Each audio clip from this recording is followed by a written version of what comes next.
Perhaps you are preparing to watch the tennis, or maybe you are getting ready to watch the football. I think there is a lot going on today around the world.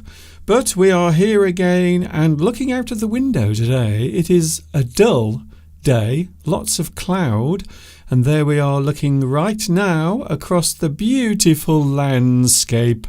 Something nice and positive to start today's English Addict. And yes, we are coming to you live right now from the birthplace of the English language. You know where it is. We all know where it is. It is England.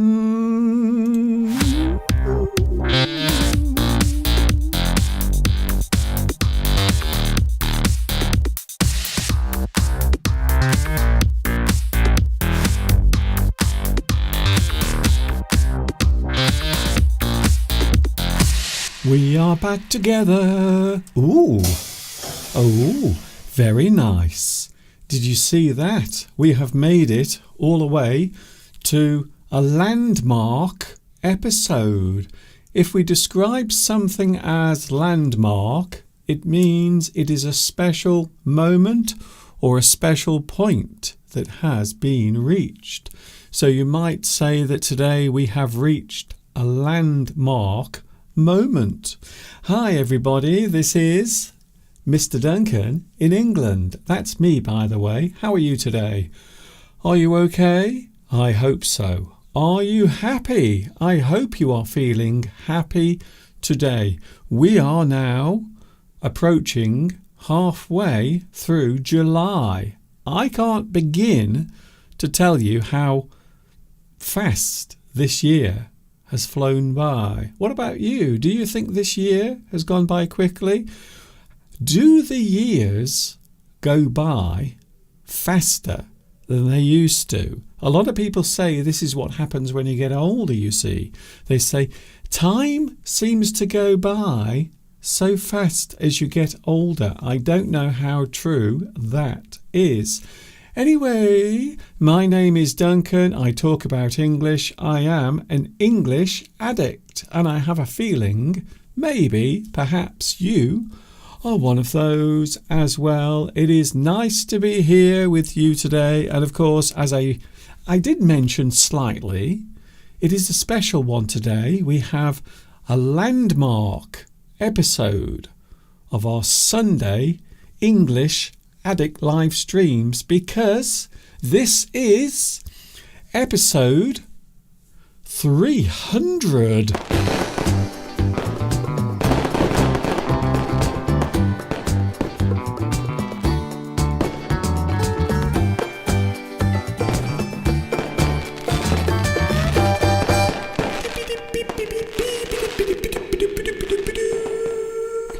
Episode 300 of English Addict is now on the air, broadcasting live. So I hope you will enjoy today's special live stream. And of course, we are all here together again. I am here. You are there, hopefully. I will say hello to you in a few moments. Also, can I say that we do have Mr. Steve here in the studio today. Steve will be with us in around about 20 minutes from now. We have Mr. Steve joining us live in the studio. We had a rather interesting night last night. We went to see a choral society that someone had recommended to Mr. Steve, and Steve was thinking of joining this particular group. So we went along last night to have a look at their performance.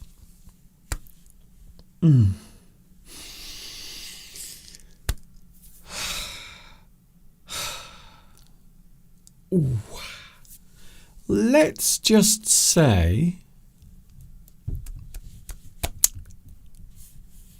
it wasn't very good. And this leads me to to something that I often think about. Sometimes I think maybe I am no good at this. Maybe I am rubbish at doing this. However, in my mind, I think I am good at doing it. And it can happen sometimes. We can become a little bit deluded as to our abilities or talents, or maybe we think we are better at something than we really are. And I have to say, now you know me, I am a person who will say things as I see them. And I have to say, the performance we went to see last night was not very good. There were some very embarrassing moments. So Steve was thinking of joining this particular group. I won't say who it was, just in case, because there might be some very vindictive people out there who might try to come round and sort me out. So we went along to this show. It wasn't great. Mr. Steve will not be joining that particular choral society. Choral society, a group of people who get together and they sing in a group. And quite often they will put on performances as well. And as you know, Mr. Steve loves singing. He likes performing on the stage. He likes doing all sorts of things in the performance area. So you might say that Mr. Steve is a little bit of a performer as well. He likes to put on his shows. So we went along last night. It was not very good. We came away feeling a little disappointed. However, during the performance, we did manage to eat some sweets. We had some chocolates and some lovely jelly babies, and we were eating them during the performance. However, we were doing it very carefully. We were doing it so people wouldn't notice. For example, I would take one of the jelly babies out of my bag and I would pretend to be yawning or maybe just scratching my nose. And whilst doing that, I would put the sweet or candy in my mouth. So at least we had something to enjoy, even if it wasn't the performance we went to see. It was not very good. And I don't normally criticise things unless it's absolutely necessary.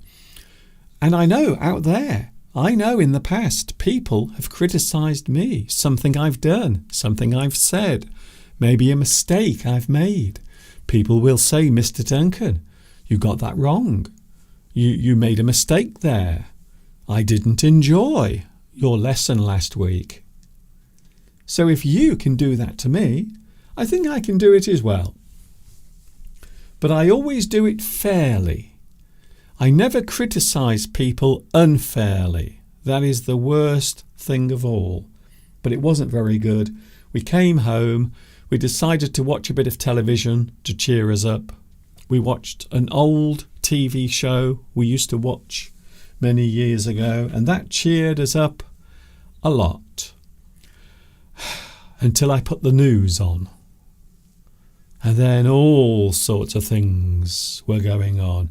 A lot of people say that the world is crazy nowadays. Can I just say, the world has always been crazy. Crazy things have happened during history. It's happened. Since human beings could hold something in their hands, there has been craziness in the world. So it isn't because the world is becoming more crazy, it's just that it always has. So sometimes crazy people will do crazy things. Sometimes people say things, do things that make no sense. Or maybe they just want to create trouble or problems for other people. There are people out there who want to watch the world burn. for fun. Isn't it strange? So the world is weird, but it always has been when you think about it for a while. It always has been very strange. So it isn't that things are getting worse, it's just that people have more opportunities to talk about those things. But I think it's fair to say, and I know I've said this before, there are lots and lots of good, kind, honest, hard-working people in the world. In fact, they are the majority. And it will always be that way. So whatever is happening in the world, I know it seems to make no sense. Lots of things go on, they occur. But they always have, since time immemorial.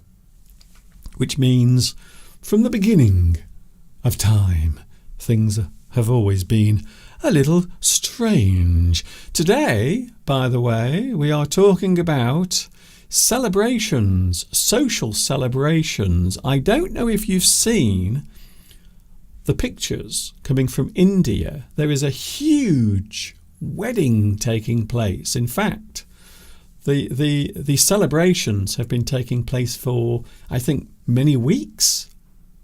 But I think this weekend, the actual ceremony itself, the wedding itself, is taking place. And that's happening in India. Some people are excited about it, and some people not so excited because of all the money that was spent on it. And many world leaders have gone to this big wedding celebration. So I thought today it would be interesting to talk about different types of social celebrations. When we get together as a group, maybe a few people in your family or friends, or maybe just general people generally might group together to form a social event. All of that coming a little bit later on. Live chat is very busy already. Hello to the live chat. Nice to see so many people here today. I wonder who was first. You know who was first today. The man with the fastest finger in the world. It is Vitas. Congratulations, Vitas. You are first on today's live chat.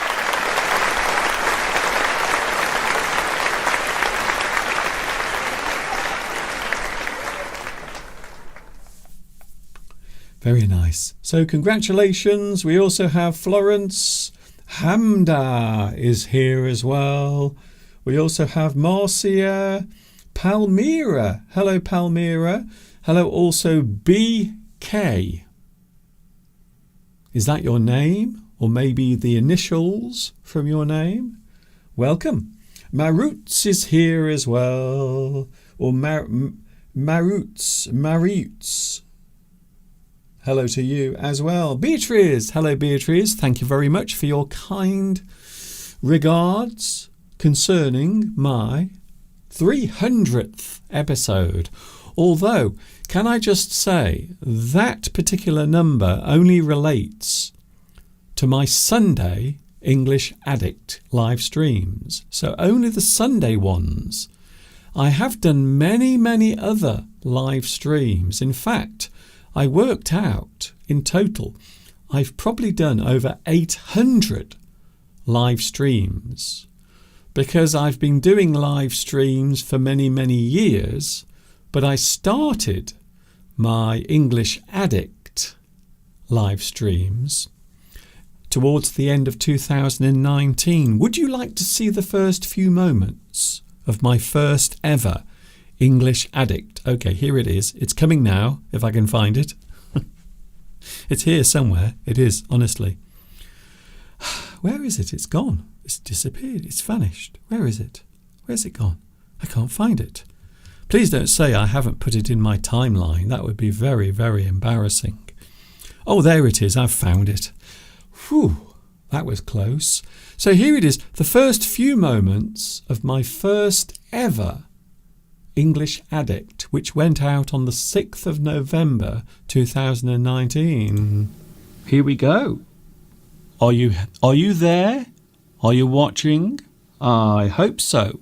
Welcome to English Addict.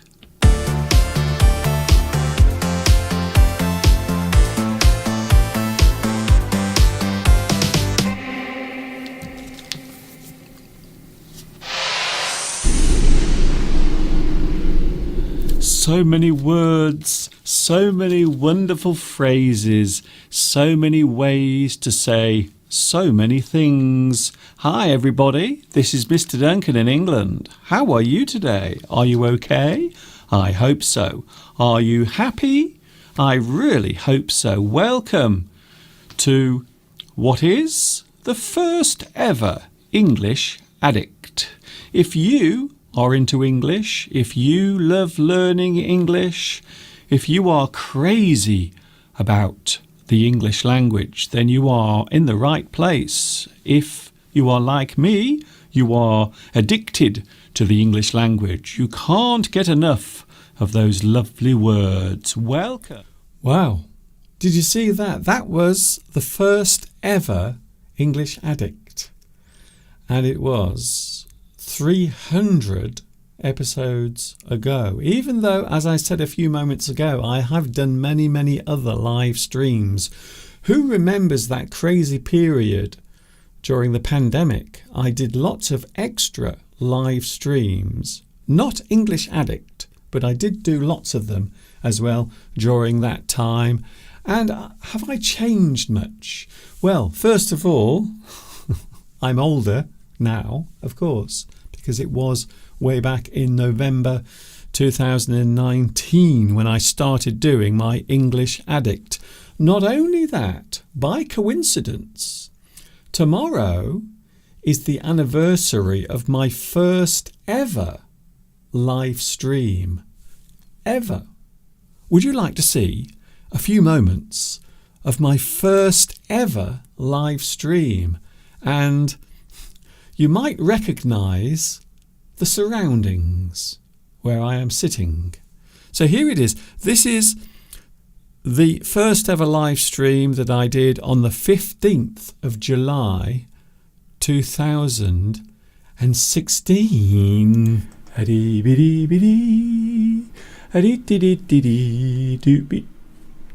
Oh, hello there. Hi everybody. This is Mr. Duncan in England. It's now 1 minute past 1 o'clock on Friday, the 15th of July 2016. Can you believe we are halfway through 2016 already? I can't believe it. Welcome to English Live. This is the first ever one, the first ever time that I've done something live across the World Wide Web. Unless, of course, you caught me last week doing it. But that was just a test. This is the real thing today. So welcome. This is a very strange feeling. I must admit, I was very nervous.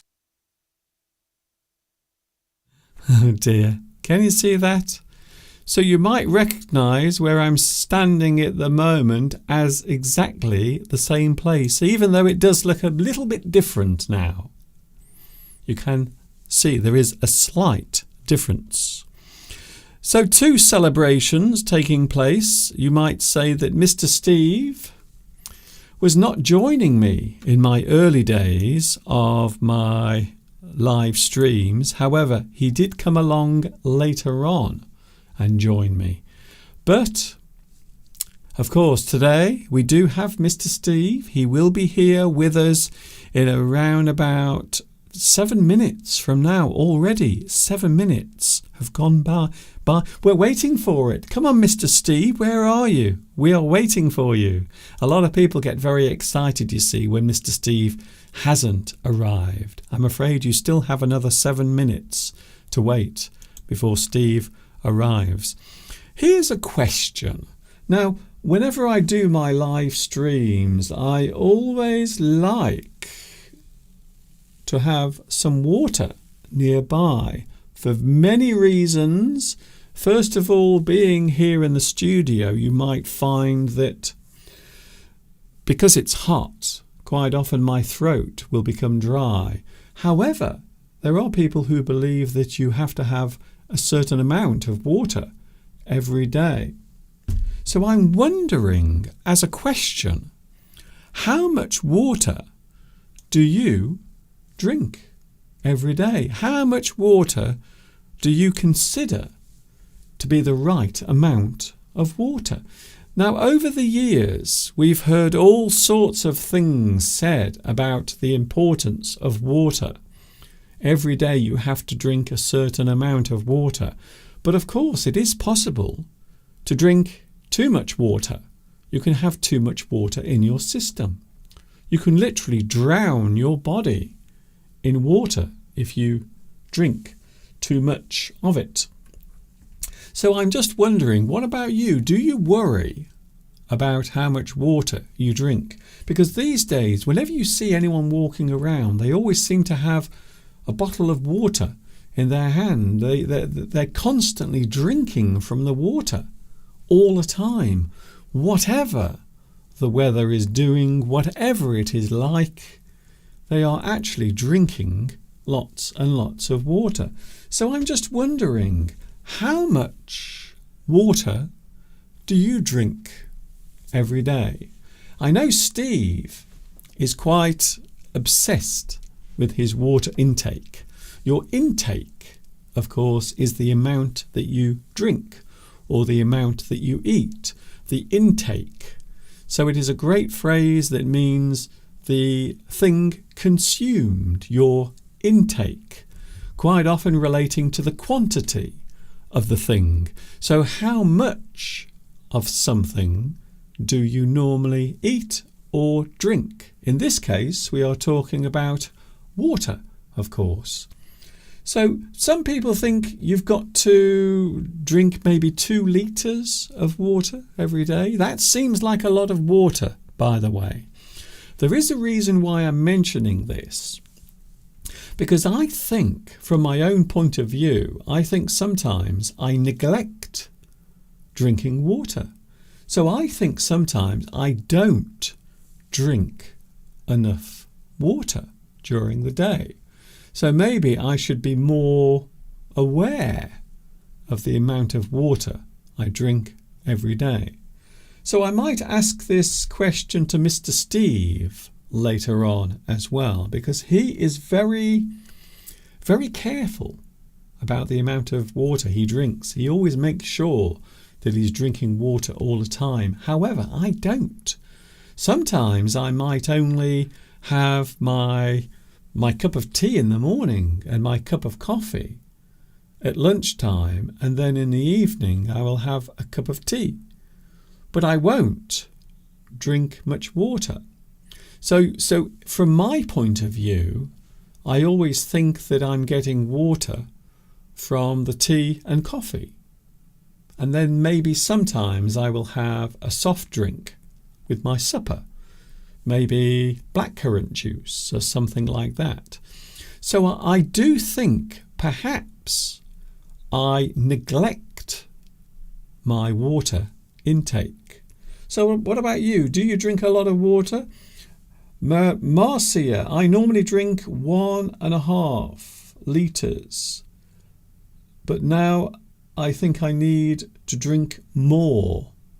I suppose also it depends on the climate. So if you live in a hot climate, of course, you will be drinking more water because your body is continually losing water through sweat. So I think that's a reasonable thing. But generally speaking, how much water would you consider to be the right amount? I'm sure Mr. Steve will have a lot to say about that particular subject. So we will talk a little bit more about that. Of course, Steve will be with us in a few moments from now. I am just preparing everything for Steve to be here in the studio live in around about 3 minutes from now, and we will continue the discussion as well about water with Mr. Steve. So have your thoughts, have your comments ready, because Mr. Steve is on his way. Don't go anywhere.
I'm a big boy now. Oh dear me. By the way, for those who are watching me and also watching the tennis, this is just for you.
So please don't go away. If you are watching the tennis, please stay with me. You can have both, I suppose. Imagine all the pleasure you will get from that.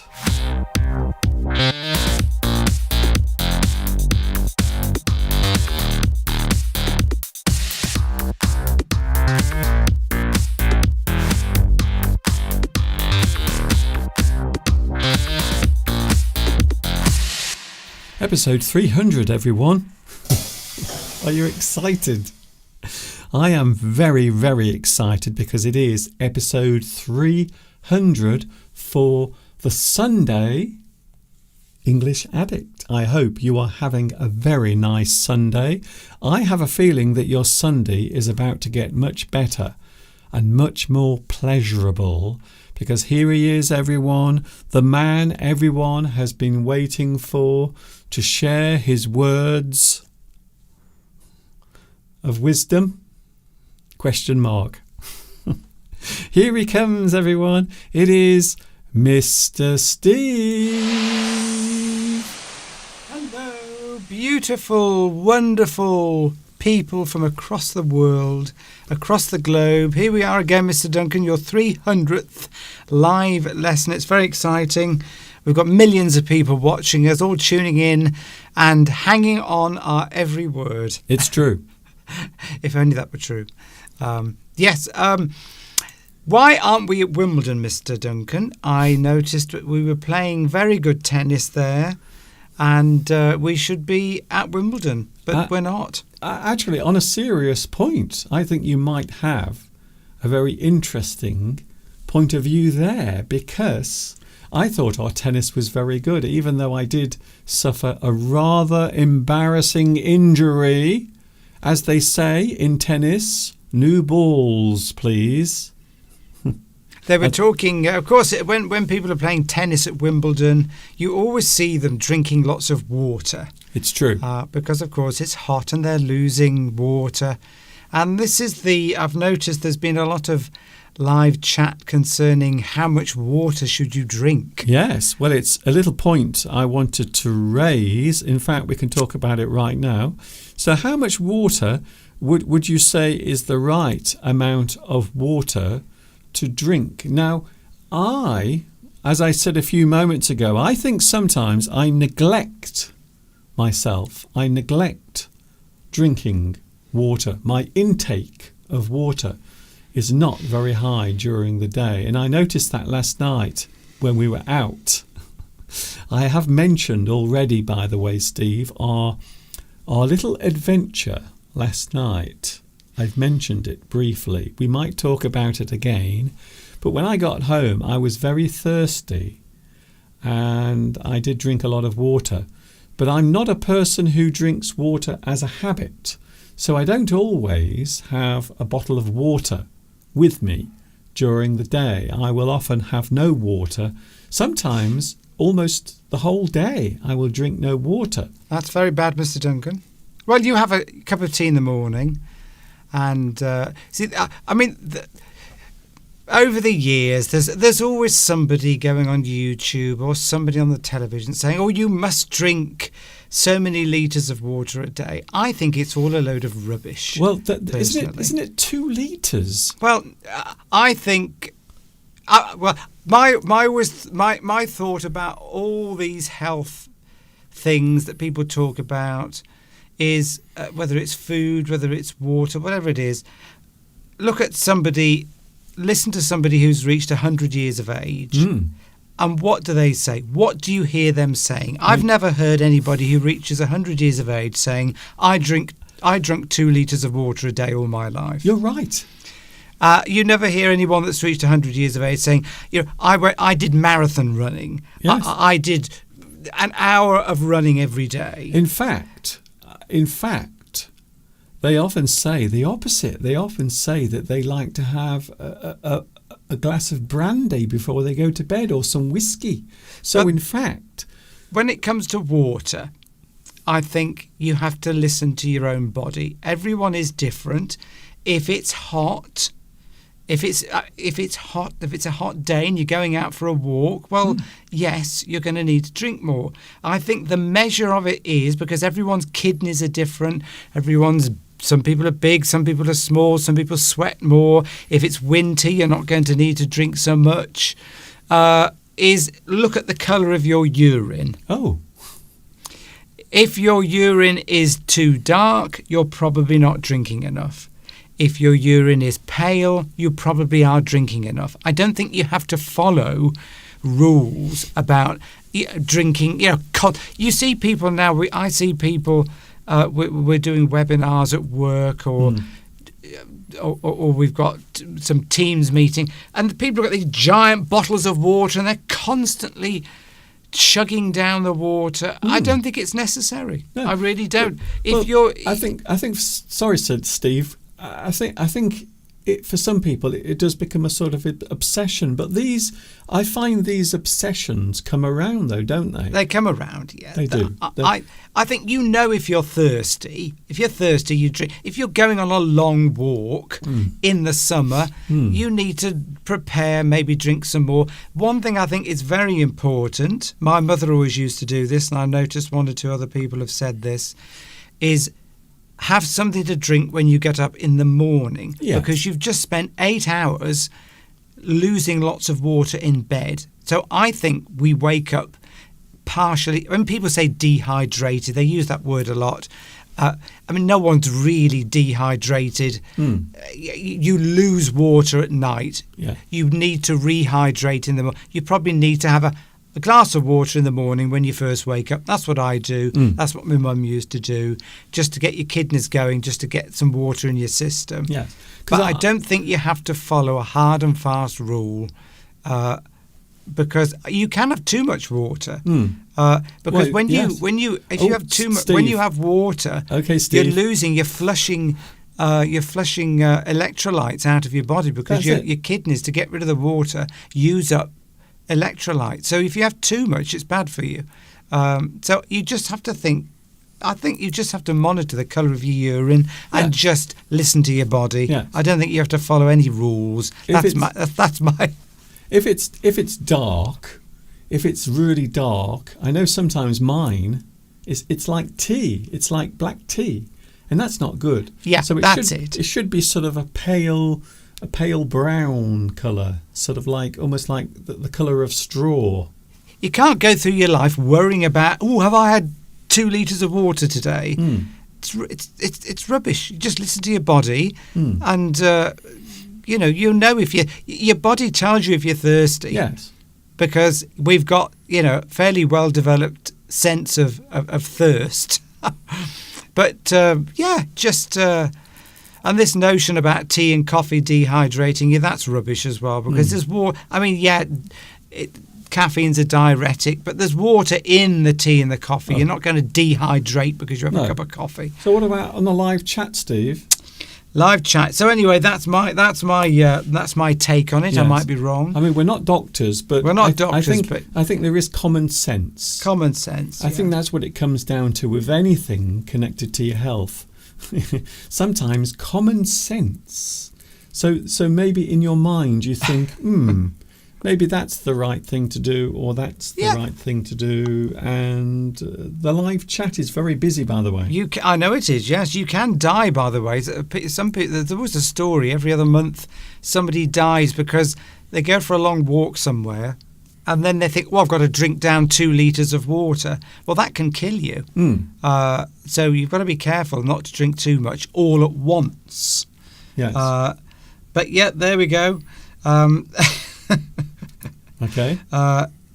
That's right. Well, for example, I've got a glass of water here because it helps the voice. I'm sweating more. We're performing. You're going to use more water. I am trying my best to get the live chat involved, Steve. I know. Well, I've been saying what people are generally doing. Should I have tap water or should I drink bottled water? Says Christina. Good one. It is a good point. Well, tap water is in most countries is fairly safe. There's chlorine in it. Yes. Are you worried about that? I don't know. Whether that's a problem. The problem with bottled water is we know it can be contaminated. People have, got salmonella poisoning from bottled water. And the other thing I worry about, not worry about, but think about now is bottled water usually comes in a plastic bottle. Are there plastic particles floating around in that? Do we have to think about that now? If there are, they're very small. Exactly. So, we used to take tap water. I don't like the taste of tap water because you can taste the chlorine. Yes, and of course, these days, it depends where you live as well. So some areas, and I think this is quite topical because we are talking about the quality of water at the moment in the UK. So certain areas, their water quality from the tap is worse than other places. I think around here, I don't think our water in Shropshire is actually too bad. It's okay, even though it's a little hard, which means there's a lot of lime. A lot of lime. You can of course buy filters and filter tap water. The only problem with that is I always worry what's in those filtering systems. Yes. And you take out a lot of the healthy minerals as well from tap water when you use those home filtration systems. They take out all the calcium, they take out a lot of the other minerals which might be good for you. So probably, I mean, we drink bottled water, don't we? I mean, I don't cook with bottled water. I cook with tap water, but I drink bottled water. Steve, you've got to stop now and again. That's the point I was going to make, because we have quite good water here in Shropshire, but we tend to drink bottled water generally. Now, from my point of view, to be honest, now this water I've got here isn't bottled water. I actually put this water in from the water tap. So this is actually from the mains water supply.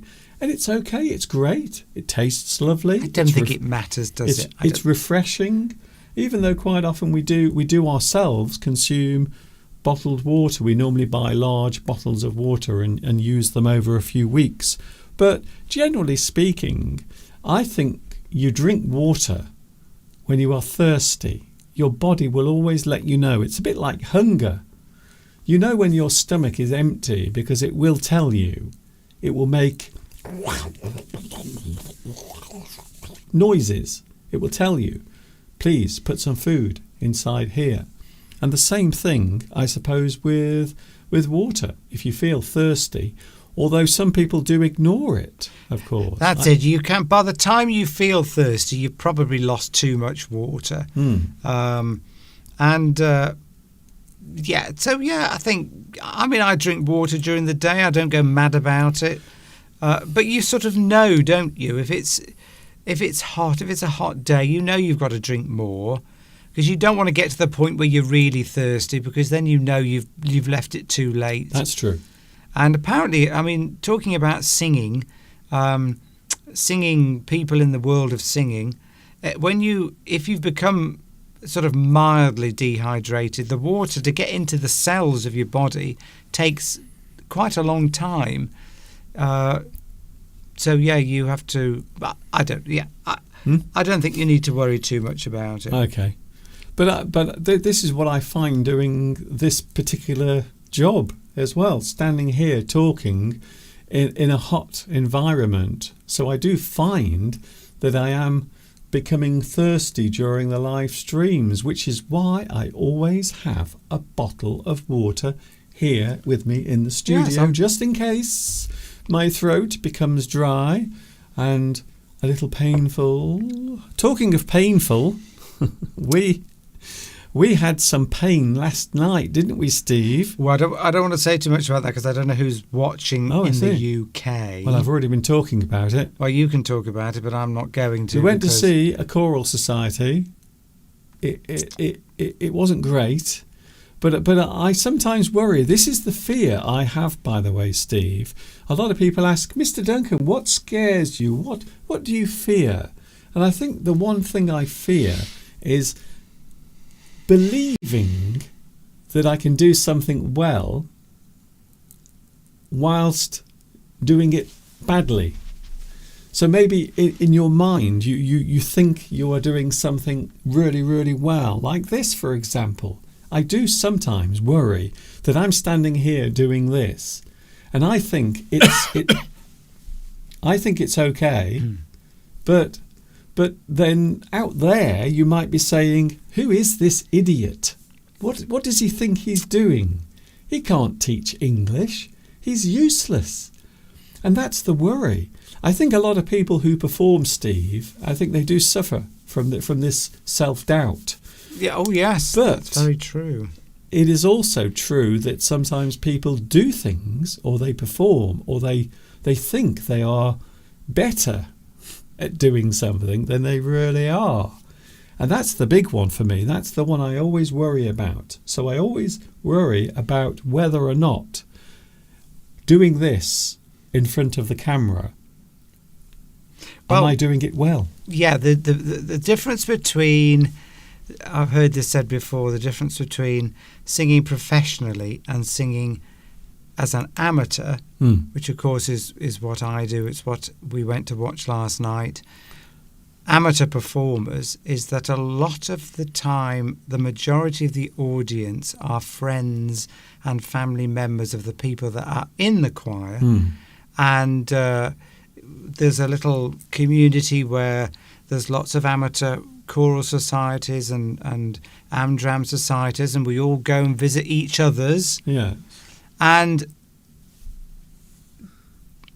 it's not very often that people will actually tell you the truth. Yes. Because it's a circle of sort of friends and family. Yes. And whereas if you're in the professional world, you will very soon find out whether you're any good or not, because you will get booed. No one will hire you, and you won't get very far. But in the amateur world, it's very easy to go quite a long way without anyone telling you you're not very good. Yes. Because there's friends and family coming to watch you, and they don't want to upset you or tell you the truth. All I can say, Steve, last night I wanted to say so much, and I had to keep my mouth closed. I couldn't say anything, but inside I was thinking, oh my God, this is terrible. You didn't enjoy it, I know, but it was an amateur group. Yes, so I think there is always. I'm not going to criticise. It's always important. Well, I'm not criticising. I'm just, if something is great, I will say it's great. If something is terrible, I will say it's terrible. One thing I will say is I think it's very sad. At least this is in the UK now, that a lot of choirs, church choirs, amateur societies, particularly choirs, let's just say the average age of the people in that society is very high. And I said last night, they probably had about 30 singers, and I think the average age was probably around 75. There was one person who looked under 50, and the problem is that new young people are not attracted or being attracted to this type of classical singing anymore. They're not. It's not been promoted at schools. This is the UK. Music isn't being promoted. Good quality music isn't promoted in schools. It's seen as singing in a choir is seen as being very old-fashioned, not very cool. So we're not getting new people coming through. So you can see I'm in a choir where the average age is probably 75 as well, that these choirs are not going to exist in 10 years' time because there are not young people coming through to take over from the older people, because it's not cool to sing choir music anymore, unfortunately. And there is always that divide, isn't there, Steve, between what we call professional and amateur. So I always think it is fair to be fair, and I am being very fair here. There is a definite divide between what we call professional and amateur. So a lot of amateur things, people are doing it not because they want to be a famous singer or a famous actor, but because they enjoy doing it. It is the social activity, which is today's theme, by the way. We are talking about social activity today. So all of this does kind of relate to today's subject, you see, Mr. Steve. By the way, I think we've found the key to Luis Mendez' long life and good health, because he drinks bottled water, tap water from the River Seine. Now, I presume it's been filtered and in some way. I'm not even sure if Lewis is being sarcastic. No, do you really drink water from the River Seine? I don't think you do. Maybe you do. Maybe it's been filtered and has a lot of chlorine in it. I don't know. Yes. But we'd like to know. Because the Olympic Games are coming up in France, and at the moment they've had to postpone all of the swimming events because they are all supposed to be taking place in the River Seine. And it turns out that the River Seine, or the Seine, as some people pronounce it, is a little bit dirty. So they can't allow people to get into the Seine and swim around. So I'm not sure if that situation has changed in any way. Are you really, Lewis, drinking water from the River Seine, or are you joking with us? Or is it some kind of special water? We'd love to know. Please tell us, because if that could be your secret to long and healthy life. It's certainly become the big scandal around here in this country because we are all talking about the standard or the quality of the drinking water that we have from our taps. Yes, because the water companies in this country were sold off years ago. They're not state run, they are privately run. And the accusation is that they've been giving a lot of money to their shareholders and not reinvesting the money, and so we have problems with sewage being put into rivers and the sea and things like that. So that's a big problem at the moment. Now, can I just be fair here? I'm going to be fair because I remember as a kid going to the seaside. We would go to one of these little coastal towns, and one of the places we used to go to quite often is a place called Rhyl in North Wales. And I know from my own experience of going there as a kid, and this is going back to the 1970s, there used to be areas of the beach which were covered in sewerage. Parts of the beach.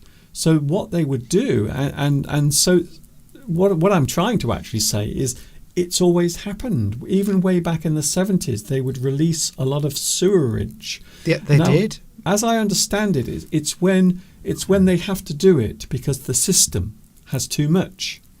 So if there is too much for the system to clean, they just dump it into the sea. And I remember quite a lot walking along the beach as a child, and there would be an area of the beach where there was no sand. It was just this black, slimy, stinky goo on the beach. Yes, that's a good point. I think the 1970s, I remember at school they were always talking about beaches you couldn't swim on, and I think it was worse back then. But I think it's sort of returning back to... It's probably not bad everywhere. London in particular has a problem. Yes. Because there's a company there that is... We won't mention the company, I'm not going to, Mr. Duncan. That is a privately owned company responsible for the water purification in the London area, and it is running into severe financial problems, which of course is what happens when you don't have something that's state-run. But anyway, that's my view. By the way, I was going to mention Christina, who went to see Tony Hadley in concert this week. And apparently he, of course, famous from Spandau Ballet, if you're of a certain age, and he was drinking Jack Daniels on stage, which, of course, is whiskey. Which is interesting. Must be good for the throat. Like, Steve, you know yourself, if you are in show business, that quite often people in show business will have their little vices, things that they do to keep going. Sometimes things that are illegal, let's just say, without saying anything else, and also maybe a little bit of alcohol now and again, something to keep them going. I'm in this sort of Gilbert and Sullivan society, as a lot of you know, and I mean, it's very interesting talking to some of the more senior members who have been doing in these amateur dramatic societies for, some of them have been doing it 50, 60 years, and they said sort of back in the 70s, 60s, 70s, people would get drunk virtually drunk before going on stage. Mm. It was a tradition backstage, or you would go to the pub first, or you would have whiskey or whatever backstage, and you wouldn't go on stage sober. So they were always completely sozzled before they went on stage. Fortunately, that doesn't happen anymore. They're not allowed to do that now. I wouldn't remember any of my lines. No.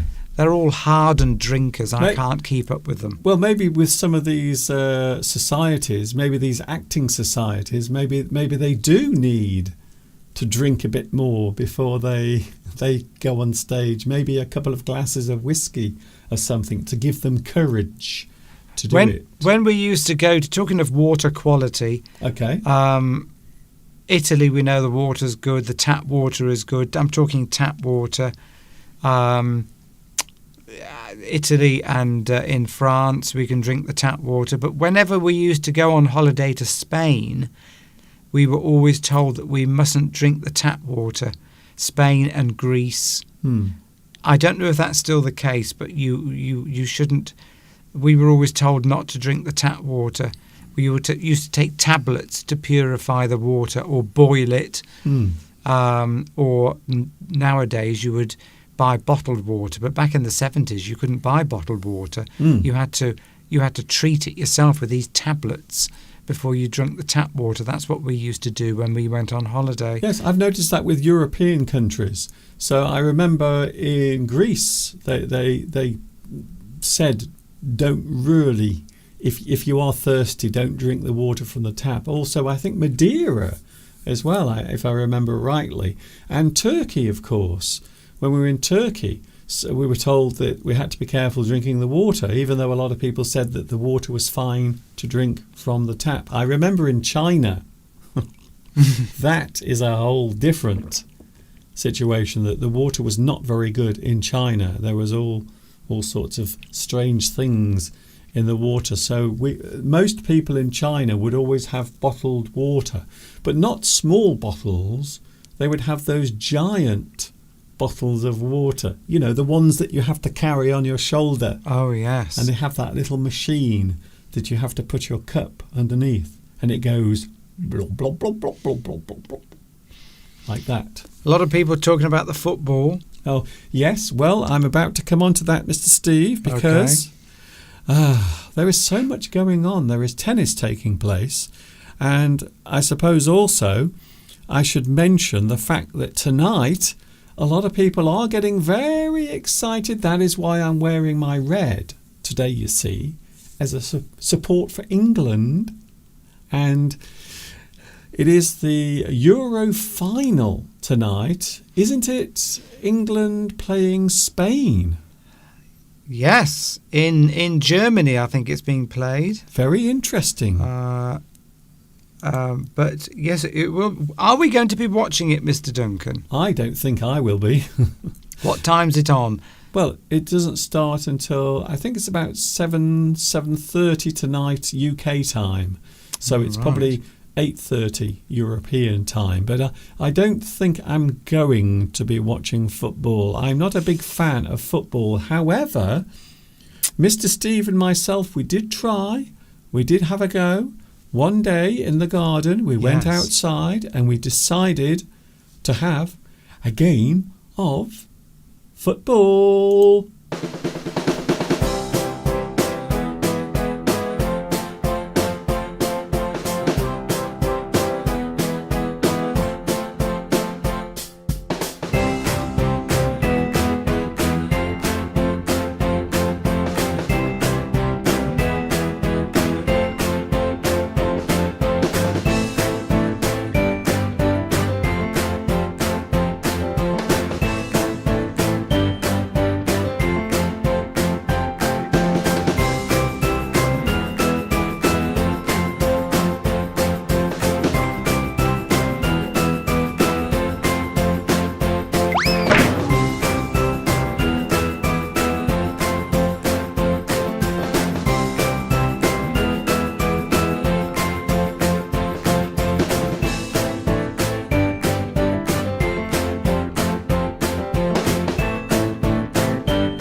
Football is taking place tonight. England might win, they might lose. We will all find out a little bit later on.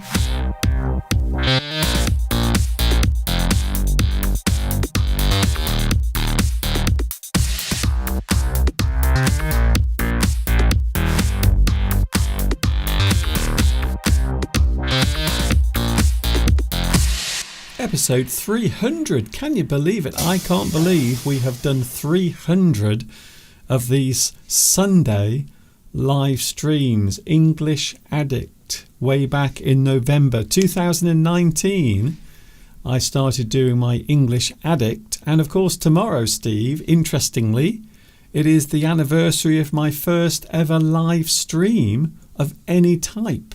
Way back in 2016. So tomorrow it will be the 8 years since I did my first live stream, and today we are celebrating the 300th English Addict. So those two things are almost meeting together. Oh, by the way, that is Mr. Steve, for those who are wondering. And that is Mr. Duncan, in case you were wondering. That's good. That almost looked rehearsed for a moment there. I thought it was almost rehearsed. There we go. Just for confirmation. So now everyone knows. So it is interesting when we talk about certain aspects of performance or things that we do in front of other people. Or any talent. I suppose you could say anything really, couldn't you, Steve? You could talk about any type of talent. Maybe painting or drawing or maybe poetry. And we've all been there. We've all seen or heard a person recite their own poetry. And maybe we think it's not very good, but we still have to do this. Well done, congratulations. You do if it's amateur performing. Yes. If it's professional and you're paying and it's not very good, then you have every right to complain. Mind you, having said that, we were paying. It's not as though it was free last night. It was not. We did have to pay. It was very expensive, in fact. Yes, £15 a ticket. You could go and see a West End matinee in London in the afternoon for £15. I think I don't know. I don't want to comment on that. They're all around that price. Amateur shows, amateur performances. I thought maybe a bit much for a choir, just a choir. But I would imagine. I don't know what expenses they have.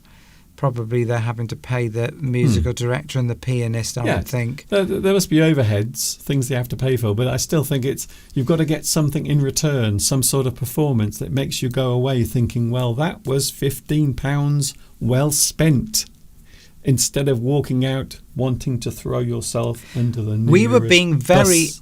irreverent. There's a good word. We were being very irreverent. Mm-hmm. Irreverent as audience members.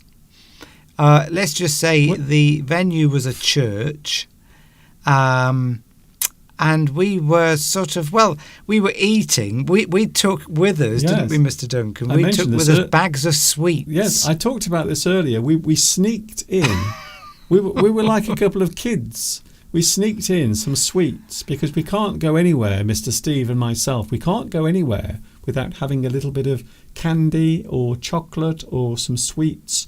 So I had jelly babies and Mr. Steve had some wine gums, and we were sneaking them into our mouths, normally during the applause.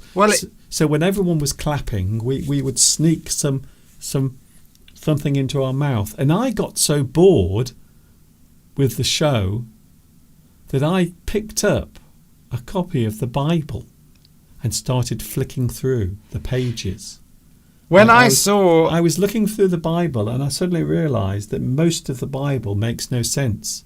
I saw you reading a Bible, Because in a church, there's Bibles in Well- there's Bibles everywhere in Really? the seats in front of you. They're Fancy on the that. back of the seats. I can't believe they have Bibles in churches. And I know, but you don't have to get up. They're there in the back of the seats. Every Yeah. seat has a, and I thought Mr. Duncan can't be enjoying this very much if he's reading a Bible. I was going through, I was looking, I and I was thought- thinking most of the stuff inside this book makes no sense. Most of it makes no sense. But It's they- all just random rambling. But We- we hadn't really thought this through, because normally if you go to a show, there's lots of, there's loudspeakers, lots of music and noise, and no one is going to really be disturbed by the noise of putting your hand into a packet of sweets, because they're quite noisy to open, aren't they? Yeah. Packets of sweets, Well, they make that For they most, make that noise. For most people, it's very annoying. Yes, but if you're going to a show, there's normally lots of music, and no one would hear, the person next to you wouldn't hear you eating sweets. But this, of course, was a choir. It was in a church. You could have heard a pin drop because of the acoustics. And so we were having to be very careful not to make any noise. I mean, we probably shouldn't have been eating in the church anyway. Can I just say That's we were the only first people? point. We were the only people there doing that. We were the only people putting food into our mouths while this choir was performing. Although there weren't many people there. That's the other thing. There were about 40 people watching. I would say our manners were not as good as they should be. No. I don't think we probably should have been eating in the church. But it didn't change the performance. Um, The performance was bad. So I don't think as eating sweets. In fact, it helped me get through the show. well, somebody in front of us kept looking round disapprovingly Yes, because there was a man in front who was slightly annoyed. But I think it was Mr. Steve. I think he was just annoyed because Steve was nearby. I think so. I think he was overshadowed by Steve's greatness. I think that's what it may have I don't been. know. They But don't it know was- who I am. It was interesting. It was an interesting experience. Not the best show or the best performance I've ever seen. So it does go on my list. I do have a small list, a short list of the worst things I've ever seen on stage. They are all amateur, and I still think at number one. What's at number one? Let me just think. What's at number one on my list of the worst My things? Fair Lady. Not My Fair Lady, Mr. Steve. It was actually an amateur dramatic performance of chess. Oh, yes. Possibly the dullest performance of any show I've ever seen. It was really, really dull. The thing with amateur dramatic societies is they can be exceptionally good at professional level of goodness, or they can be astonishingly bad. There are massive extremes. When you go to see professional performances, usually you expect a certain standard, and it usually will meet a certain standard. But amateur, you've got that huge difference between what is good and what is bad. Yes. Can I just say, I don't want to be mean. Before anyone accuses me, I have been to see some amateur shows that have been absolutely incredible. In fact, Mr. Steve was in a couple of the best shows I've ever seen put on by an amateur dramatic society. And Mr. Steve was not only in the show, he was starring in the show. And I know you're going to say, Mr. Duncan, you're just being biased because it was Mr. Steve, but they were really good shows, very well done. So they're not all bad, but some are really, really terrible. And you can have a real laugh. I mean, let's be irreverent again. There's a good word, irreverent. It means you're being, I think that it's probably from a religious term, isn't it? Yes, you are being slightly disrespectful. Disrespectful. irreverent. You're being disrespectful. And probably we were being a bit disrespectful to the church by eating. And also sometimes we were sort of making comments, but let's not go into it. But yeah, the issue with amateur dramatics is you can only ever be as good as the people you have in the society. Well, yes. And because you've got limited resources, Yes. you haven't got very much money. So, but sometimes you just get very lucky in that all the people, of course, performing are not being paid, Yeah. apart from the musicians. Okay. So you can only afford so much. So sometimes you get lucky and you just get lots of very good amateur performers, and everything comes together, and you've got a good musical director and things like that, and everything just works. Okay, Steve. Other times Steve, it doesn't. we've got to move on. Right, let's move on. We've got to move on. But it was an interesting scenario, a situation that... Ooh, I'm enjoying Mr. Steve coughing into the microphone today. Yes. Are you okay, Steve? You haven't got something we need to know about? No, I've been out into the garden, so I think I've got something. Olga says that she loves the film My Fair Lady. Yes, it's a lovely film. The film is good. Film is good. Rex Harrison and I can't remember the other female lead. But, if you're putting this on a stage, sometimes it can be very tedious. Yes, it's the pace. So a show, the pace of something, it's a bit like this live stream. It has to keep moving. Right, let's move on to the next subject, Mr. Duncan. Oh, no, I wasn't criticising you. I'm just making a point about how something you watch, it has to have a certain pace. So the shows that I've seen that have been bad have been badly directed or produced, and they're very slow and nothing seems to happen for a very long time. Anyway, I'm sure I am going to get into a lot of trouble for saying those things, but guess what? Guess what? What has two thumbs and doesn't care? This guy. Football, Oh, yes. Yeah, Ray, football. There was a lot of trouble with football fans. English football fans do not have a good reputation. We do, not me, by the way, or Steve. We would never do anything like that. We would never go into a bar and start throwing glasses and chairs around. But yes, British or English football fans do have a rather bad reputation. But who do you think will win, Steve? Who knows? England don't have a very good history of winning major tournaments, Well, do they? 1966 was the last time. That was the last one. Well, if it happens, it's going to be a huge boost. I mean, I'd like England to win, obviously.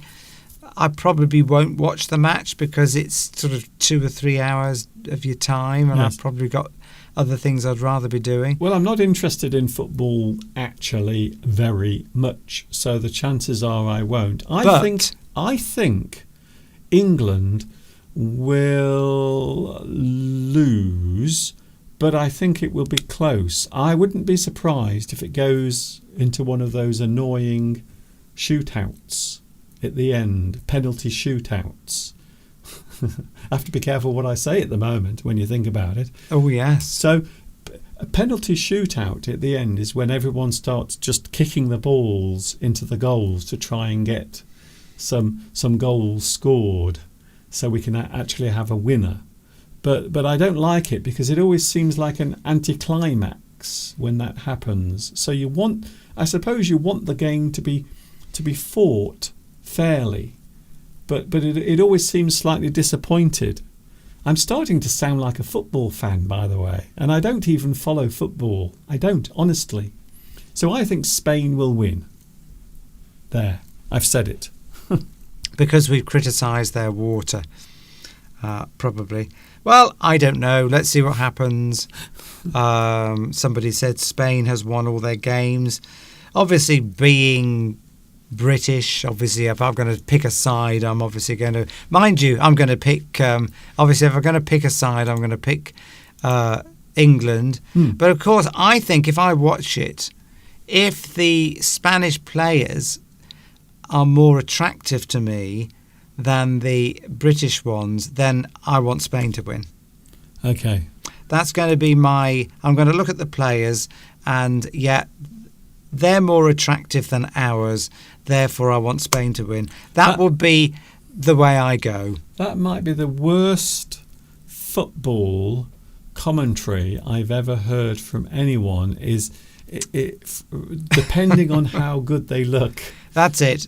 If they're more attractive, hunkier, whatever, I want them to win. My mother was like that, because she always supported... What? When it came to tennis, my mum was a big tennis fan. Yes. You're not going to tell us about this again, are you? I can't even remember his name now. That's good. Isn't it? Well, this story is one of your most fascinating ones, Steve. But who's he's just retired now, the British player, hasn't he? Andy Murray. Andrew Murray, but Mum never liked him. What? Who? So even when he was in the final... Steve, Andy Murray. Andy Murray, yeah. Yes. Well, Andy. So whenever he was in the final, my mum never wanted him to win because she was always a fan of the American guy. I can't remember his name. Was it Pete Sampras? You mean Roger Federer? Federer. That's it. I'm starting to notice, Steve, that your tennis knowledge is not good. My memory's not very good either. No. Anyway, as you say, you want to move on. Yeah. Please.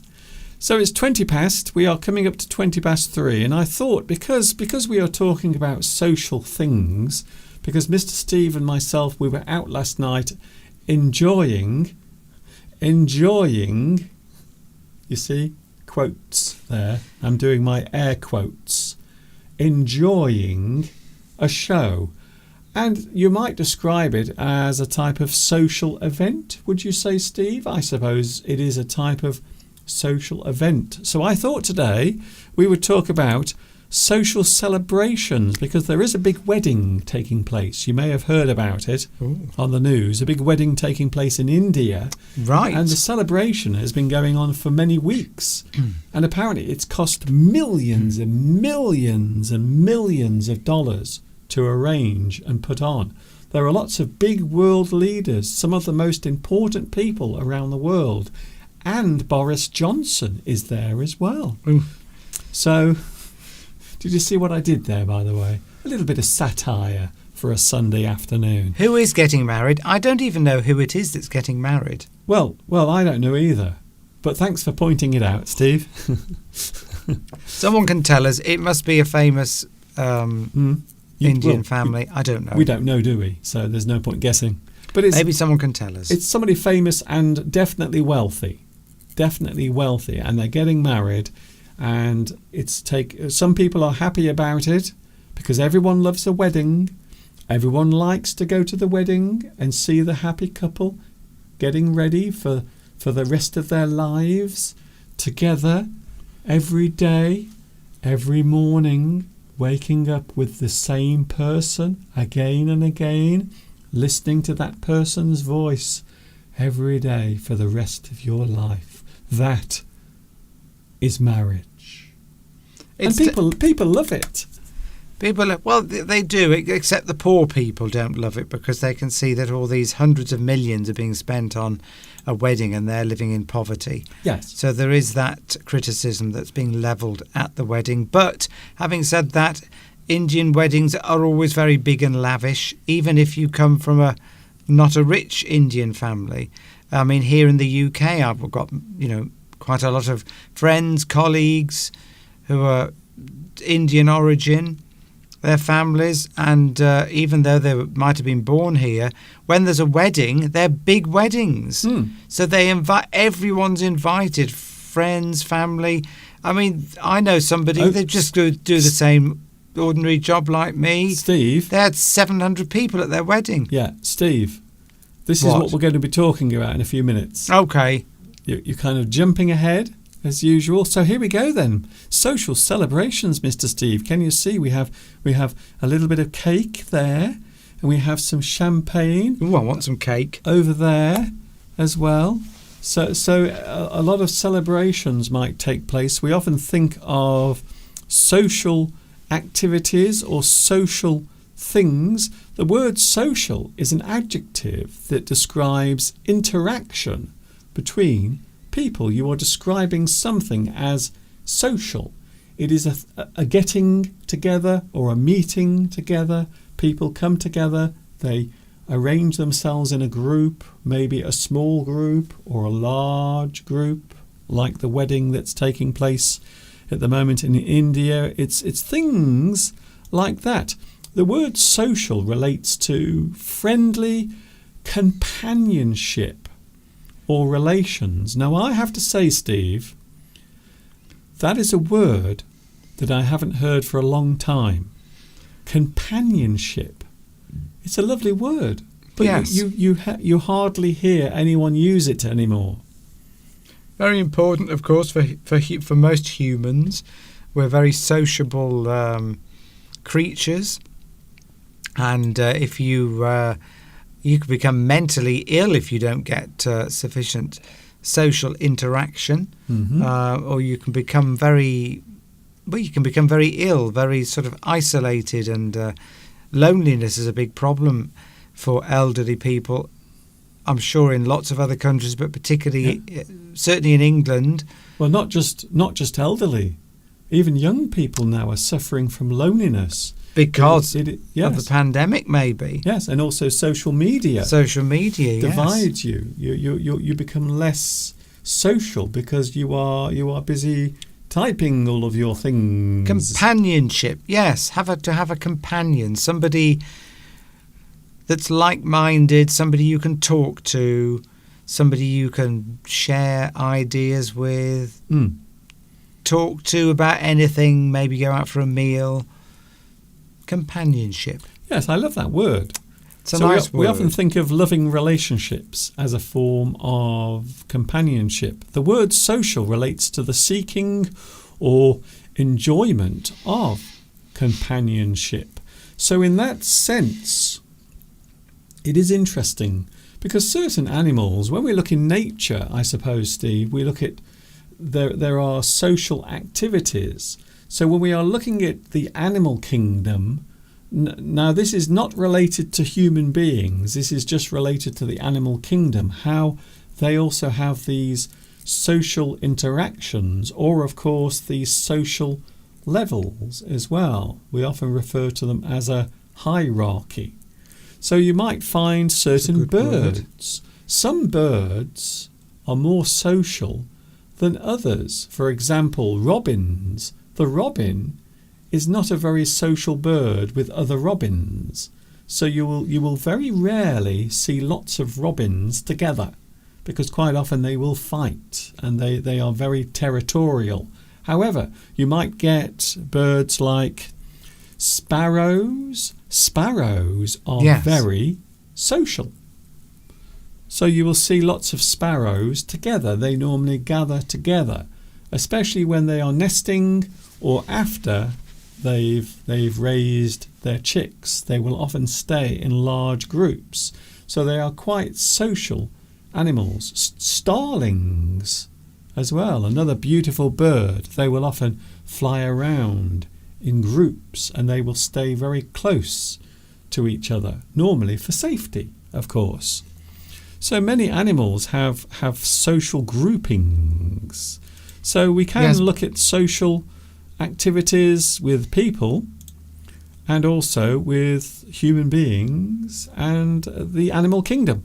A social person can be described as, now I think these are good words, and they are also good words for describing Mr. Steve. I think all of these words describe Steve very well. Friendly, sociable, and gregarious. I didn't used to be, Mr. Duncan. You're right. I used to be very shy when I was younger. Painfully shy. I can't imagine that. I did. I was very shy when I was younger, but what helped me was going into the sales career. Yes. And that really helped me to be... I've always been friendly, but I was always quite shy sociably. But in fact, that's one of the reasons I went into sales, is because I wanted to become more comfortable in social situations. It's certainly good. It's a good way of pushing yourself. And it certainly has helped. Because really, I don't really care who I speak. My mum was like that. She could speak to anyone. And I feel as though I'm the same now. But my mum used to be very shy when she was younger, but she came out of her shell, as we say. There's a good phrase, to come out of your shell. Yes. You might say that it's part of young life anyway. Growing up, quite often people who are young might be shy. I was painfully introvert when I was young. I was quite shy, even though I did love putting on shows. I did love doing things for attention, which of course doesn't seem to go together. So I did like doing things that made people laugh, but I was also quite shy, and I suppose, yes, I was introverted as well, if I had to describe myself. But slowly over time I became less socially awkward. Any meeting of people in a large group can be described as a social event, which is what we are looking at in a few moments, Steve. We will be looking at certain events, situations in your family or amongst friends where these social activities might occur. I'll just make a comment about Giovanni Rivetti. By the way, I haven't heard of Formula E, but I will look that up. Thanks for that. I'm learning English in order to beat my shyness too. It's a chance to kill two birds with one stone. Yes, learn English and become more sociable. Obviously, if you want to talk with other English people, then you will have more confidence if your English is better. And that will help in social situations. So yes, anything like this, anything where you push yourself, make yourself a bit uncomfortable, out of your comfort zone, it means if you feel uncomfortable, it's supposed to be a good sign. If you feel uncomfortable doing something, it means that you are developing as a person. Because if you're comfortable, if you always go out with the same friends, if you're always socialising with the same people, maybe it's time to branch out. Yes. Maybe talk to different people who have different careers, different outlooks on life. Maybe people who speak a different language. Yes. Well, I think learning English and speaking English, and Giovanni says that in real life you are a nice, pleasant person. He doesn't say anything about me, of course, because he might have other thoughts about that. Well, particular. only certain people on this live chat have met me Giovanni. in person. Exactly. So, Giovanni Romaro, who I'm not sure is on today, has definitely met me, as has, of course, Christina and Beatrice. That's it. And Lewis, who is on here today, and Maurizio. Anybody else who's met me, are they on there today? I'm having a look through the live chat. I mentioned Christina. Yes. Anyway, Okay. Yes, carry on, Mr. Duncan. Any meeting of people in a large group can be described as a social event. We can describe a social event as a get-together. So it's a great phrase. You might have a group or some sort of meeting. Maybe you will arrange for some friends to meet together in a certain place. You have a get-together. Let's have a get-together. Quite often used in British English. Yes, a social event. Oh, hi, Marty. Or Martin, I should say. Martin's watching us today, our friend from... he's a friend of both of us, but I know him, of course, from many Amdram societies and choirs. But so, welcome. Hope you're enjoying the show. This is a get-together.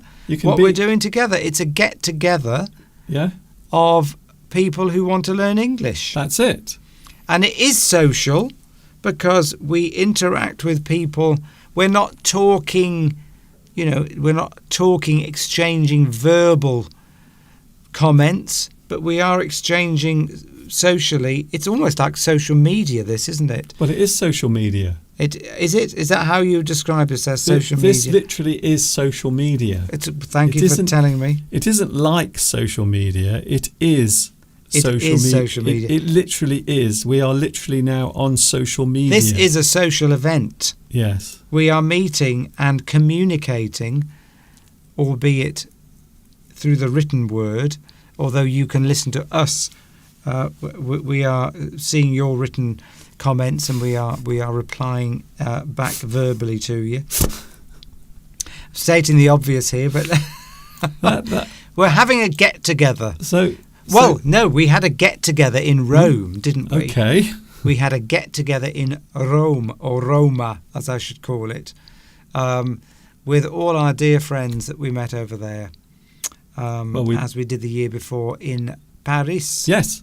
We can describe a social event as a get-together. It can be a group meeting, a group of people getting together to have some fun. And moving on, a meetup is an arranged meeting between two or more people. So you might have a meetup in a certain place. You might arrange it for a certain time. A sudden, unarranged social meeting can be described as a drop-in or pop-in. Someone will come round to your house without it being arranged. So this is not arranged. This is a person who just comes round. They want to socialise for a while with you. Maybe a neighbour wants to come round. We don't have that problem round here because most of our neighbours do not like us for various reasons. A sudden, unarranged social meeting can be described as a drop-in or a pop-in. There's a question for you. Do you mind people just dropping in to see you at home unannounced? Would you mind if somebody you knew, a family member or a friend, just you heard a knock on the door and there was a friend of yours or a family member, hello, I've come to see you. Or would you prefer people to call you and say, I'm in the area, can I come and see you? So do you prefer the pop-in, or do you mind the pop-in, or do you prefer, because somebody might knock on the door and your house might not be very clean and tidy. I mean, we don't like people just popping in unannounced. Steve, I don't like the pop-in. Never pop in. Never come round without announcing it first. Because we need to clean the toilets. We might need to clean the toilets. Sweep the floor. Well, not just that. It's just that sometimes I just don't want to have anything to do with other people for a while. I like to just relax and take it easy. So if I'm in a moment where I am unwinding and then suddenly somebody arrives without being announced, I normally don't take it very well. I will vanish. I will disappear. I would be self-conscious about how tidy and clean the home was. Yeah. By the way, our house is not that dirty. Before we say anything else, anyway, a person who comes round, they pop in or they drop in. Formal social events. Here we go, Steve. This is the juicy stuff now. Formal social events are always arranged in advance, and we can think of lots and lots of arranged social events, and they are coming up in a few moments from now. So you can think of lots of things that you have to arrange. Maybe there is a lot of planning to take place. I have to say, we haven't been to a big social event for quite a long time. We used to go to quite a few, but nowadays we actually don't. Here we go, Steve. A birthday celebration. Now, can I just say, I'm not choosing this subject just so I can mention my birthday that is coming up in 4 weeks from now.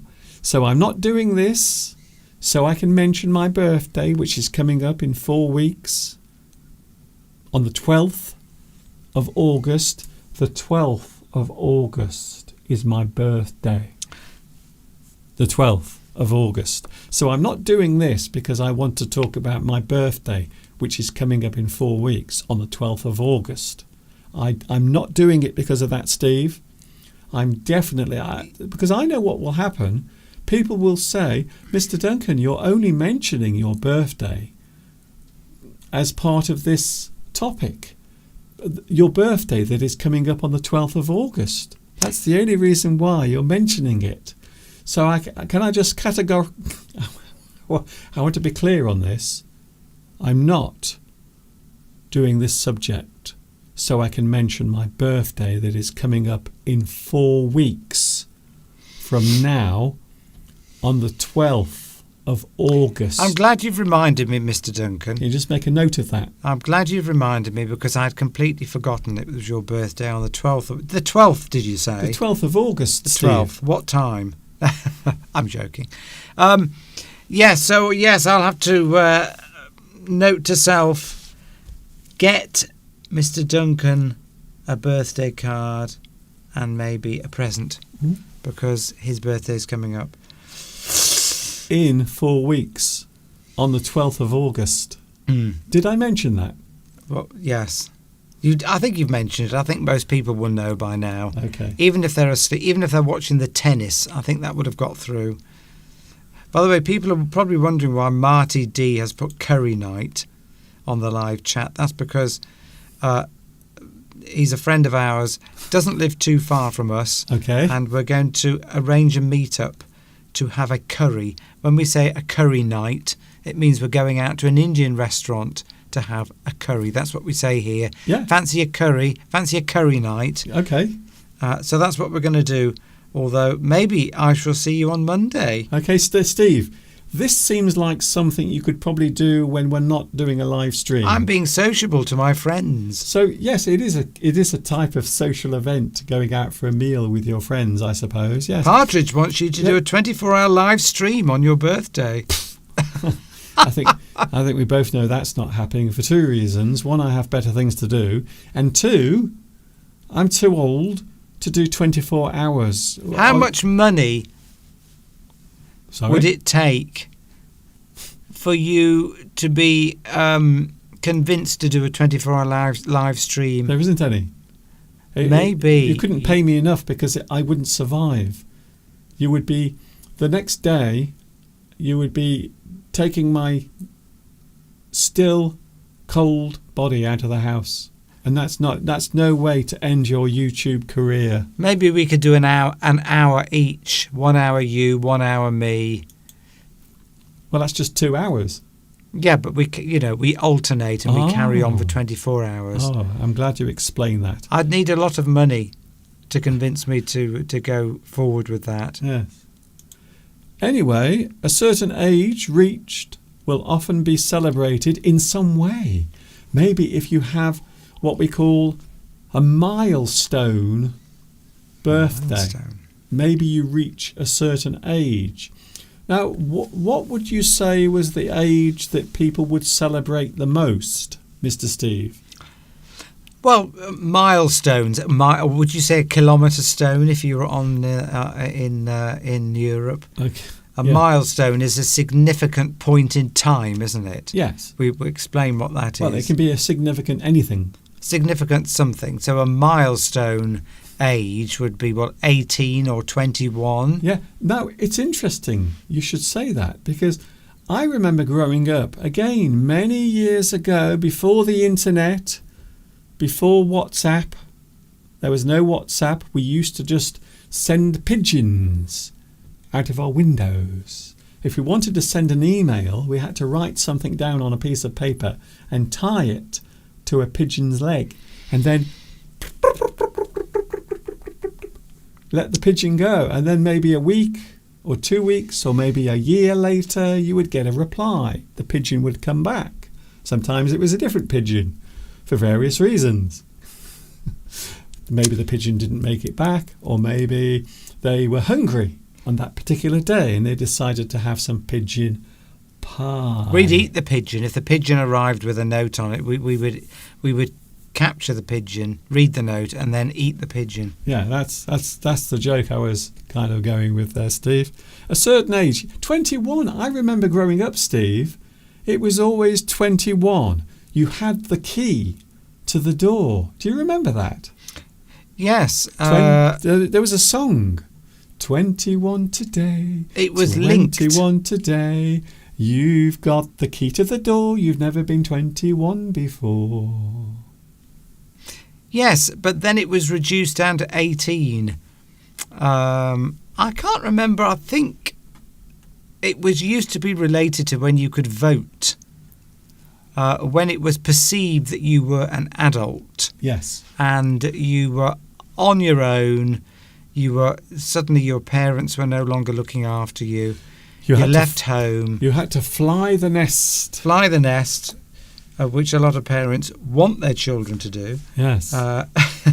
Mine did. I've come across a lot of parents who say to me, I can't wait for my children to leave home. My mother never wanted me to leave home. But yes, so, I mean, I left home at 18. Yes, it used to be 21 because you didn't used to be able to vote until you were 21, but you can vote now at 18. Yeah, well, I think nowadays a lot of people celebrate 16 as the big birthday. Sweet 16, as they say. So instead of 21 or instead of 18, I still think 18 is celebrated, but a lot now like to celebrate the 16th birthday. And of course, as you get older, you know what I'm going to say, Steve. As I get older, you become less interested in celebrating your birthday, although we often see 40. I don't know why. Can you think of a reason why 40 would be the big milestone? Because it used to be, didn't it? 40 is, you see your dad as 40, don't you? When you're growing up, that's when you become when your dad's 40, it's a sort of a dad age, isn't it? 40. Okay. If you sort of, I mean, actually Partridge makes a good comment here. Most young people feel that their life is over when they reach 30. For them, age is not a milestone, which is something that makes them more anxious. That's probably linked in with the fact that, particularly with social media, we're all led to believe that we can look young forever and we can have Botox and fillers and this, that and the other. Age, looking young, it's always been important, but I think now it's more of something that causes people to feel anxiety. Yeah. I mean, you have young people in their 20s having Botox. Okay, now, Steve, I don't know what like this has to do with the social celebrations, but there you go. Yeah, I mean, it also used to be linked to when you could get married as well, the age at what you could get married. But now you can get married at 16, can't you, in this country? 16 years old, everything now. But it used to be 21. Everything. Except I don't think you can't buy cigarettes. You have to be 21 in this country now. And I think, now I'm sure someone is going to say, Mr. Duncan, you're wrong.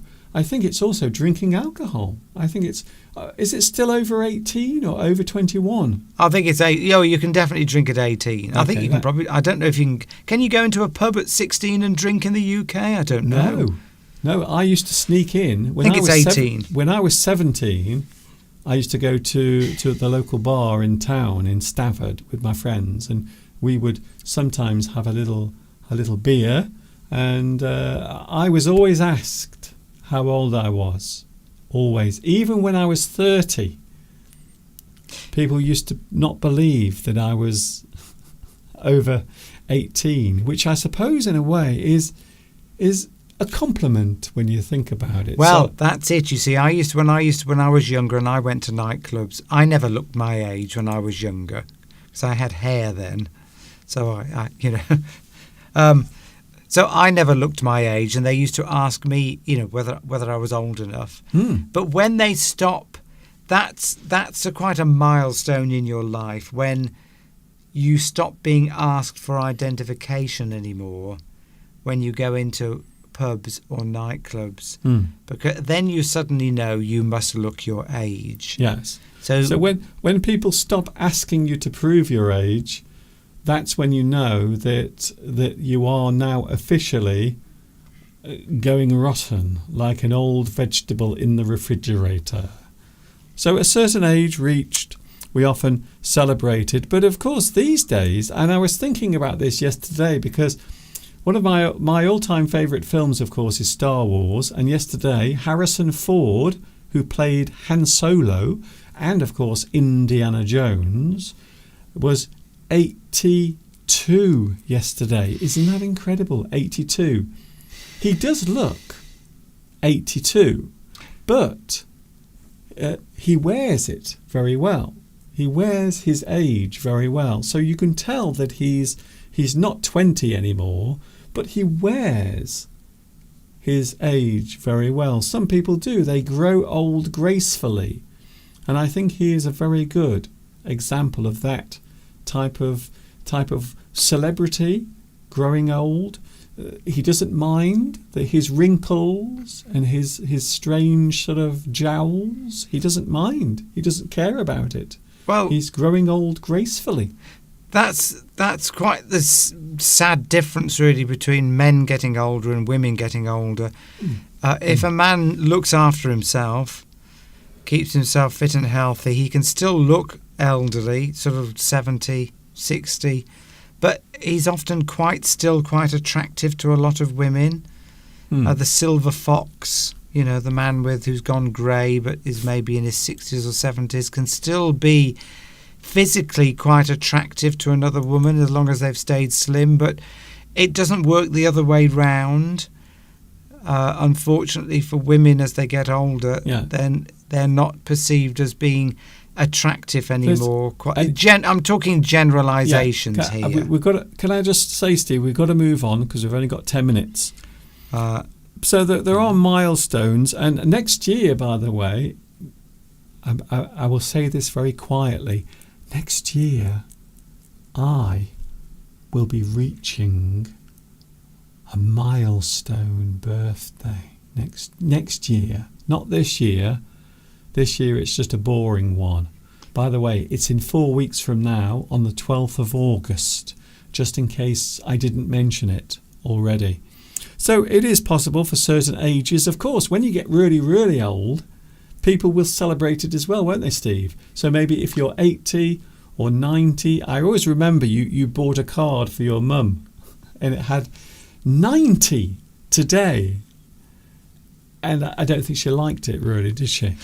No, she didn't used to like that. But yes, that's this. I mean, the milestones for celebrating birthdays tend to be the decades, don't they? Yes. 20s, 30s. Once you get past 21, it's 30, 40, 50, 60, 70, 80, 90, 100.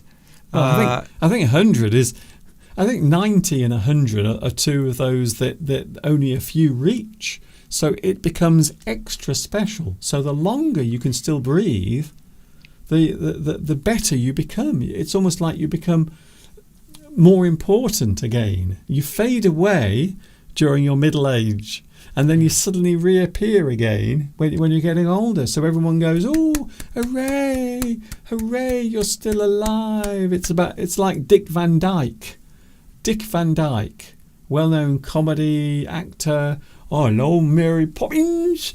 I do declare that I'm the chimney sweep. Oh, ooh, ooh." I don't know what that was, by the way. Dick Van Dyke. How old is Dick Van Dyke? I did write it down. 98. And everyone now just applauds. All Dick Van Dyke has to do is stay alive. And everywhere he goes, people just applaud. They're applauding him just for being alive still. That's amazing. So I want to live long enough where I can walk into a room, Steve, And people would just applaud. They go, he's still alive. Sure, I want that. But some people don't age very well. I mean, look at poor old Joe Biden. We won't go into that, but I mean, he definitely Steve. looks his age, doesn't he? We won't go into that. But I'm just saying, some people wear their age as a phrase. They wear their age very well, very gracefully. Anyway. And other people don't. Traditional birthday celebrations include the giving of gifts and cards, of course. I think that might happen 4 weeks from now on You've my just birthday. reminded me of something. Sorry? You've just reminded me of something, and I'm going to write it down while I remember. Oh, that's good, Steve. Yeah. Just... What? You know we're on live, don't you? I know, Steve. but I'm just reminding myself of a friend whose birthday's coming up next week, and I need to get a card for them. Steve, we've got 8 minutes. Carry on. I said carry on. I'm just doing my own thing there. You could have done writing it a note to myself. You could have done it quietly. That would have been nice. Traditional birthday celebrations include the giving of gifts and cards, like 4 weeks from now, on the 12th of August, when it's my birthday. I don't think I've mentioned it yet, but I thought I'd better mention it just once. Religious social events. Oh, Mr. Duncan. I think you were reading the Bible last night in church, and some of it has gone into your head and maybe into your heart. Maybe you are going to see the light. Religious social events might take place at certain times of the year. I'm sure we can think of many different social events relating to different religions, of course. So when we look at all the different religions, Steve, you might find there are many different celebrations that take place. Definitely. By the way, here's an interesting fact about aging. I think our cells in our body replace themselves every 7 years. So every 7 years, you are a totally new person. Yes. but it never improves. Have you noticed that? The 7 years, all of your cells, your trillions of cells have all changed. Every cell has been replaced in 7 years, apparently. But it never gets any better. It never improves. Well, it gets worse because every time the cells divide, there's slight little errors go into the divisions of the cells, isn't there? Good. That's nice. So it's Grouse Day on your birthday, Mr. Duncan. It is, yes, the glorious 12th. That's what they call it. For 2 reasons. 1, it's my birthday, and 2, you can go out and shoot grouse from the sky as they fly above your head. We won't be doing that. So, Steve, I'm trying to... Religious social events. So can you think of a religious social event, Steve? Eid, Easter, Christmas. There's a few. They're all they're all very different, though. So yes, in Islam you have Eid. That's a big celebration. I suppose we also have Diwali as well, which is... Now, I want to say Diwali, it's Hindu.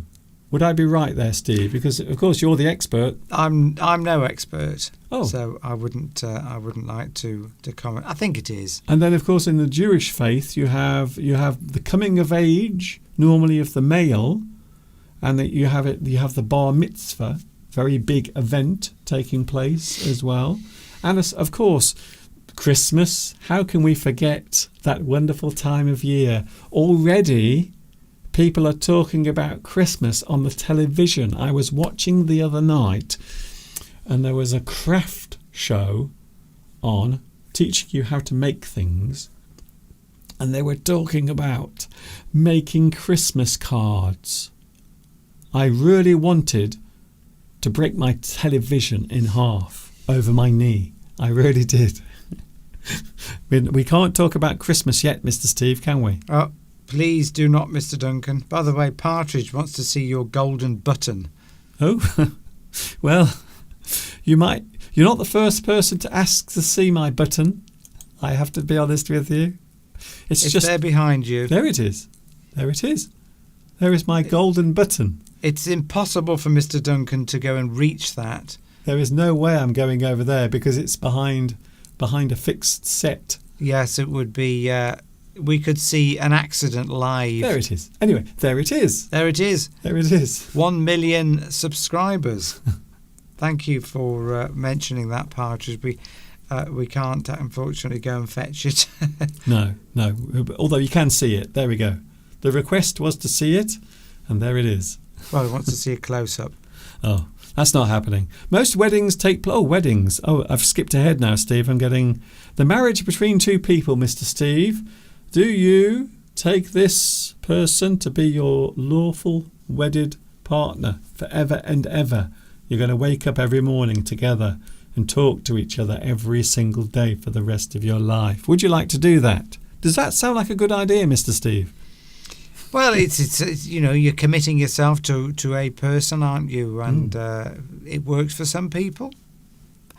In soul, it's in soul and body. Compulsory in certain cultures. Compulsory? In many cultures. Well, it certainly would be very bad if you were living with somebody and not being married in some cultures. Oh, okay. It used to be in the UK. It was a sin to be living with somebody outside marriage. It's not seen as that anymore in the UK. Oh, anyway, marriage. I don't think many people would think of living in sin is not a phrase you use anymore. We were using it when I grew up. My mother used to talk about people living in sin. Steve! But we don't do that anymore. Right. As much as I'd like to hear this. Christine is going for a walk with her mum. Bye. We've got 38 seconds. The marriage between two people is celebrated at the wedding reception. Another one. Most weddings take place on the same day as the reception. So we've been to quite a few weddings in the past, haven't we? They're normally... Sorry? Yes, a few. They're normally quite lavish, big events with lots of people, lots of guests. So we have been. I must admit, I do like going to weddings. You get a chance to have free food. Of course, you have to buy a gift for the couple getting married. So there is a bit of quid pro quo going on there in that arrangement, would you say? So we've been to quite a few weddings, although, to be honest, you don't always have to have a big wedding, do you, Steve? You can have a small wedding as well. You can't if you're Asian in the UK. All Asian weddings, Indian weddings, are gigantic. And hundreds of people go to them. And I've been to a few of them. They're very exciting. But they always tend to be very large weddings. Must be very expensive. Another religious event that can be described as social is the christening of a baby, a type of social event. Were you christened, Mr. Steve? Did someone put your head under the water? And for once they didn't hold it there. I don't remember, but according to my mother, yes, I was christened. Do people still do that? Yes.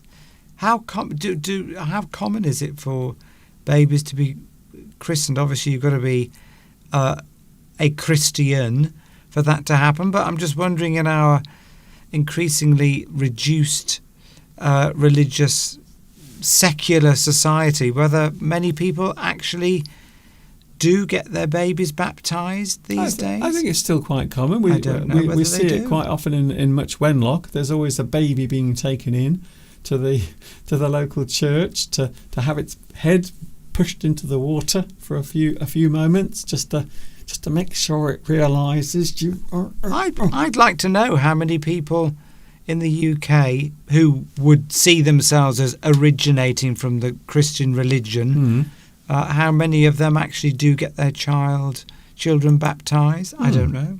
Yes. I'd like to know. So we talk about the celebration as being a christening, and we talk about the actual event as a baptism, of course. We all know that one comes from the Bible, as I checked last night when I was watching that awful show. A funeral service. Oh, Steve, we're going to end on a happy note. Trust you. A funeral service and wake is a social event for everyone except for the person whose funeral it is. It's not very sociable for them.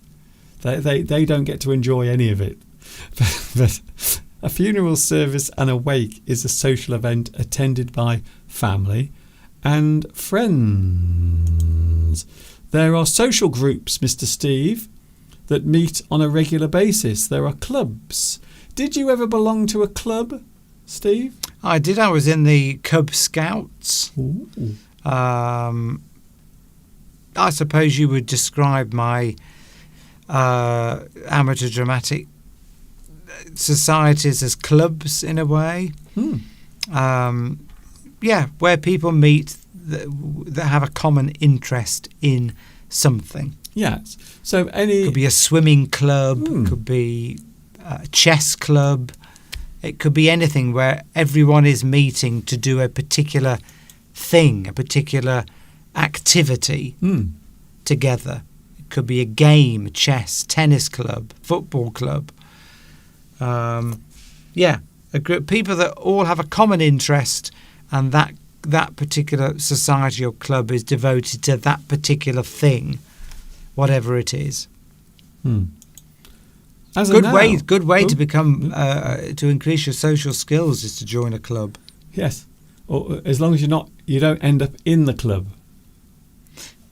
Pregnant, you mean? Yes. Well, you might want to. Yeah. So that's an interesting little thing I'm throwing in there, you see. Throwing that in. If you're in the club, it's another way of saying you're pregnant. There are social groups that meet on a regular basis, so maybe once or twice a week on certain nights. Bye, Lewis. See you later, Lewis. Enjoy your drinking of the River Seine. As a noun, the word social names a type of group or club, so we can use the word social as a noun. For example, the darts social, a place where you go to, normally a building, quite often a building. I remember growing up, we used to go on a Friday night to the Working Men's Club, not very far away from where we lived, and we would go with my grandparents, and we would sit, and there would be people performing on the stage, singing, and also there would be a few games of bingo as well. And, needless to say, lots of alcohol was also confused. My granddad, by the way, he loved Newcastle Brown. My granddad used to always have a glass of Newcastle Brown. It was a type of beer. I don't know if you can still get it. A social club generally would be associated with drinking, alcohol, maybe eating as well. But a social club, normally you associate that with people drinking alcohol. I think so. As a noun, the word social means a type of group or club. And guess what? You might say that we are a club. You can describe this or use it as a noun. The English Addict Club. It is a club. It is the place where people come to practice their English every single Sunday and also Wednesday. The English Club. You could start that, Mr. Duncan. Yes. Maybe a group on WhatsApp or something like that. Good idea or not? Thank you very much for your company. Thank you also, Mr. Steve. Thank you for giving us your valuable time today. And we will be watching, I think we will watch a little bit of the football. I think so. And I still think that Spain will win, but it might be very close. It might be 2-1 or 1-0. To Spain, but I think Spain are going to win. I'm going to look at all the pictures of the players and then make up my mind who I want to win. Dear. Well, that's slightly too much information. Ciao, everybody. Thank you, Mr. Steve. See you next week. I've enjoyed it. Hope you have too. Hope you've learned something. I certainly have off you, which is why this is great, this two-way conversation. And see you next week. Thank you, Mr. Steve. He's going now. Mr. Steve is going now. I've gone. Mr. Steve has gone. He's left the room. He can't wait. He's going to make a cup of tea, by the way. A cup of tea and I might have something to eat. To be honest with you, I'm a little bit hungry, let's just say. Thank you very much for your company. Thank you for watching. It's been fun. I've enjoyed today's live stream. Thank you very much for your time. I will be back with you on Wednesday. I think I will do a live stream on Wednesday, and it will be at the usual time of 2 p.m. UK time is when I'm with you on Wednesday. And of course, enjoy the rest of your day. Enjoy the tennis if you are watching it. Enjoy the football tonight if you are watching that. And of course, until the next time we meet here on YouTube with our own social group. You know what's coming next. Yes, you do. Take care. And of course,